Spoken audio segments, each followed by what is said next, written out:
يا بي، ايه. كيف الأولاد معك؟ الحمد لله بإذن الله ماشيين بتيسير الله إن الحمد شاء الله هيك لله. مبسوطين وعم يعذبوك. الحمد لله كله بخير الله الحمد يخليك لله. إياهم، كم ولد صاروا البركة؟ والله الحمد لله عنا شابين وبنتين الله يخليك ما ولادك شاء الله، بيقلبوني اللهم صل على بعزك إن النبي. شاء الله. يا سيدي يجعلك يوم بالذرية الصالحة. بإذن الله بإذن الله. الله يخليك. دخلك وشو أعمارهم هالأولاد؟ والله الشابين 12 و16 سنة، اها. وتنتين هيك البنات الله يستر علينا وعليك، واحدة 14 سنة وواحدة 17 سنة. حلو اي حلو. والله.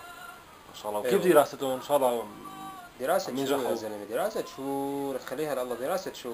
هي الدراسة هي بطعم الخبز، لا تعلموا غير الشغلات المنحرفة بإذن الله، ونحن بدنا نبعد عن هيك شغلات. لذلك خلاص الشابين حاطهم عندي بالورشة وعم يشتغلوا عين الله الورشة عليهم. برافو عليك. شو عليه؟ شو عليه؟ والبنتين واحدة حطيناها ببيتنا وواحدة سترنا عليها هيك الله يستر على بناتها. امم. اي والله. حلو. سترنا عليها ايه.